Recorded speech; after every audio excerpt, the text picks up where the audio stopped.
네, 중장년의 일자리 문제 생각해보는 순서입니다. 네. 지난 시간에는 저희가 중장년 구입 면접 시에 주요한 질문들은 무엇인지 뽑아봐서 적절하게 답변하는 방법을 알아봤잖아요. 네, 그렇습니다. 오늘은요, 이 구체적인 사례를 통해서 면접의 달인이 되는 비결에 대해서 알아보도록 하겠습니다. 네. 노사발전재단 중장년 일자리 희망센터의 홍재희 컨설턴트님 함께 하시겠습니다. 어서 오세요. 네, 안녕하세요. 네. 저희가 지난 시간에는 면접 시에 어떤 이야기를 할 것인가 이런 이야기를 나눴는데 사실 말 이외에도 중요한 것들이 많죠. 네. 면접관한테 이제 그 좋은 인상을 주기 위해서는 그 답변하는 말의 내용도 굉장히 중요하지만 이미지에 대한 부분들도 상당히 많이 영향을 미치죠. 특히 이미지에 영향을 미치는 부분들이 이제 어떤 그 바디랭귀지, 태도라든지 어떤 표정이라든지 어떤 인상에 대한 부분들도 영향을 많이 미치고요. 인상과 함께 또 큰 영향을 주는 부분들이 바로 이 목소리입니다. 네. 그래서 목소리에 대한 음색, 고저, 뭐 이런 부분들도 상대방한테 질문에 따른 답변 내용과 함께 굉장히 큰 영향을 주는 부분이기 때문에 각별히 좀 신경을 쓰셔가지고 그 대응하셔야 될 필요가 있습니다. 네. 이러한 비언어적인 요소들이 결국엔 그 좋은 이미지를 만드는데 결정적인 부분을 차지를 한다라고 말씀해 주셨는데 그렇다면 좋은 이미지를 남기기 위해서는 어떠한 노력들을 해야 될까요? 평상시에 그 변호사님께서는 거울 어느 정도 보시는지 좀 궁금한데요. 화장실 갈 때마다 이렇게 한번 쳐다보죠. 아, 그러세요? 세미 그리고 씨. 놀래요. 아, 놀래시고요. 내가 들어가는구나. 네, 세미 씨 같은 경우는 저는 주로 이제 밥 먹고 나서 한 번씩 보는 것 같아요. 아. 네, 혹시 입에 뭐가 끼진 않았나.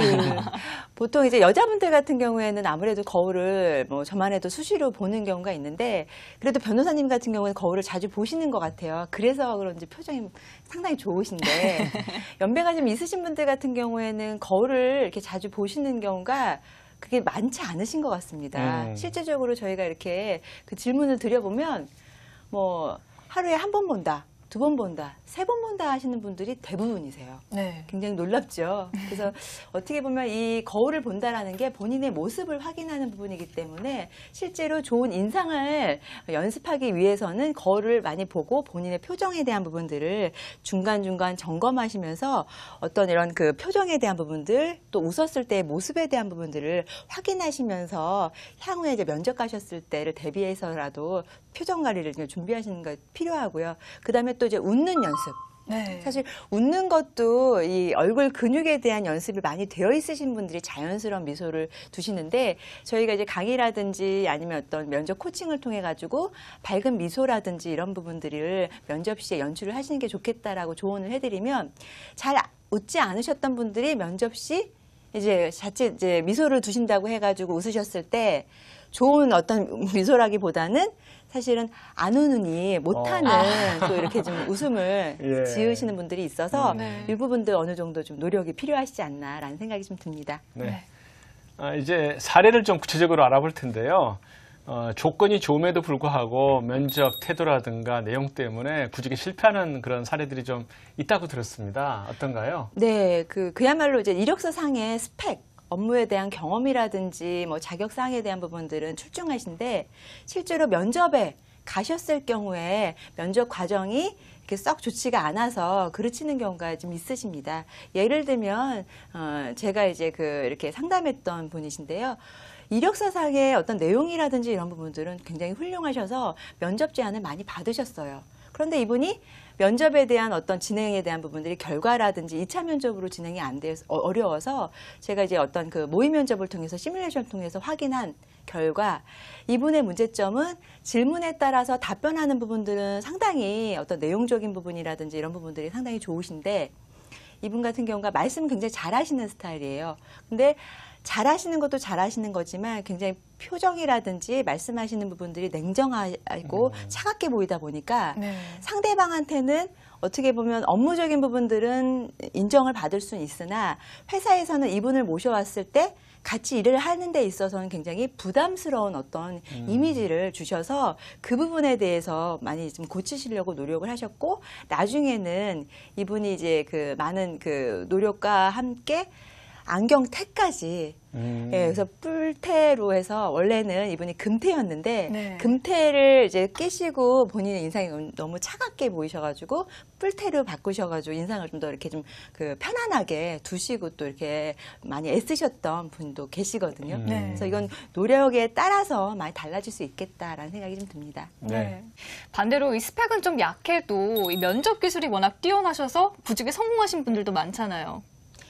그 보통 그 회사에서 단순히 이제 그 지원자의 어떤 이력서상의 스펙만을 보고 채용하는 게 아니고 면접 과정을 통해 가지고 지원자의 어떤 뭐 그런 일하고자 하는 어떤 태도라든지 의지에 대한 부분들도 이렇게 좀 그 어느 정도 확인하려고 하는 이제 그런 그 과정을 두고요. 그리고 그렇기 때문에 면접을 어떻게 대하고 준비하느냐에 따라서 많이 달라지는 것 같습니다. 네. 근데 연배가 있는 분들 같은 경우에 있어서 어떻게 보면 이제 그 상대방이 면접관이 회사 측 입장에서 봤을 때는 연령대에 대한 부담감을 느끼기 때문에 그 부담감을 좀 완화시켜서 이렇게 어떻게 보면 대응하시는 것도 좀 어떻게 보면 그 면접에 어떻게 좋은 어떤 영향을 미칠 수가 있습니다. 요즘 그 젊은 분들 사이에는 그 압박 면접이라고 하는 게 있는데요. 네, 이거 무서워요. 네. 한번 받아보신 적 있으세요? 저는 아직 구직을 안 해봤습니다. 그런데 중장년들에게도 압박 면접이라는 게 있나요? 예, 압박 면접 스트레스 인터뷰라고도 합니다. 그래서 그 젊은 분들 같은 경우에 있어서 이제 스트레스성에 해당하는 질문을 두고 또 이제 평가하는 경우도 있지만, 연배가 있는 분들 같은 경우 압박 면접으로 하는 이유가 실제로 편안해 보이는 어떤 이제 질문인 경우에 있어서는 그렇게 큰 부담을 안 느끼지만, 어떤 질문을 통해 가지고 이분이 답변하기 곤란할 만한 부분들에 있어서 압력을 강해서 이제 몰아가는 거죠. 그렇게 어느 정도 코너에 몰렸을 때 이분이 어떤 답변이라든지 대응을 하시고 커뮤니케이션 하는지에 대한 부분들을 보기 위해서 의도된 어떤 연출된 상황이다라는 것들을 두시고 대하셔야지, 괜히 이렇게 그 속상해 하시거나 표정이 그만큼 이렇게 드러나시거나 하시는 경우에 있어서는 어떻게 보면 자칫 말 실수를 하시거나 표정 관리가 안 되실 수도 있기 때문에 이런 부분들도 각별히 좀 유의하셔야 될 필요가 있습니다. 그러면 면접하러 갔다가 자기 감정 컨트롤 못 해가지고 이렇게 자폭하다시피 그냥 나오신 분들도 이렇게 파토시키는 분도 있겠어요. 그렇죠. 그래서 얼마 전에 최근에는 그런 분들이 많지는 않으신데 그래도 간혹 가다가 있으세요. 한 뭐 그 대기업에서 안정적으로 이제 근무하시다가 나오신 이제 부장님이셨는데 회사에 이제 이력서를 지원을 하셔서 면접을 가셨어요. 근데 이제 최근에 면접 보셨던 경험이 없으신지라 가셨는데 왜 이 잘 나가는 회사, 이 괜찮은 회사를 왜 그만두셨느냐 압력을 가했죠. 근데 본인도 사실은 이제 퇴직으로 인해서 어떤 이런 스트레스 관리라든지 심적인 관리가 안 된 상태에서 그런 질문을 듣다 보니까 뻥 터지셔서 예. 나도 예전에 왕년에 면접관으로 참여하고 내 이제 직원들을 많이 채용을 했는데 이런 식의 어떤 질문을 하지는 않았다. 나 기분 나쁘다라고 해서 이렇게 책상 밀치고 나오신 경우도 있다고 합니다. 참 예. 너무 안 됐어요. 네.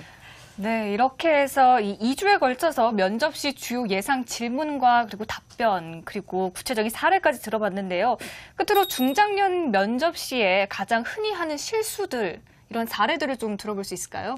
그 연배 있는 분들의 실수는 그런 거죠. 그 일방적으로 본인 이제 어떤 하고 싶은 말만 하는 커뮤니케이션 하는 그런 부분들인데, 질문의 의도라든지 어떤 내용을 잘 이해하시고 그에 따라서 정리를 하셔서 답변을 하셔야 되는데, 본인 입장에서 일방적으로 얘기를 하시다가 보니까 질문한 어떤 그 면접관하고는 이게 뜻이 맞지 않아서, 코드가 맞지 않아서 어떻게 보면 이렇게 좀 다른 답변을 하는 경우도 왕왕 있기 때문에 잘 들으시는 연습이 좀 필요하실 것 같아요. 네. 교수님, 바로 이제 그 점인데요.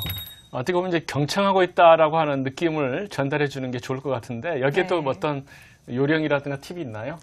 그 뭐 특별한 요령이라든지 팁이라고 하기에는 그렇지만 항상 이게 평상시 때 형성되는 부분이기 때문에 자녀분이라든지 아니면 동료라든지 친구분들하고 얘기를 할 때 본인이 어떻게 커뮤니케이션 하시는지를 한번 좀 잘 관찰해 보실 필요도 있습니다. 그래서 사실 평상시의 행동이 면접 과정에 있어서도 영향을 미치는 부분이기 때문에 평상시 본인이 주변 분들하고 어떻게 커뮤니케이션하고 대하는지에 대한 것들을 잘 보셔서 일방적으로 내가 커뮤니케이션 하는 경우가 있는 경우에 있어서는 좀 그 점을 어느 정도 유의하셔서 고치시는 것이 필요하실 것 같습니다. 네. 네. 역시 면접에서도 평상시 습관이 정말 중요한 것 같습니다. 저희가 2주간에 걸쳐서 면접에 관한 여러 가지 정보 또 요령을 알아봤는데요. 네. 아마 구직에 관심 가지신 많은 분들에게 큰 도움이 되셨을 것 같습니다. 네, 지금까지 노사발전재단 중장년 일자리 희망센터의 홍재희 컨설턴트님과 함께했습니다. 오늘 말씀 고맙습니다. 네, 감사합니다.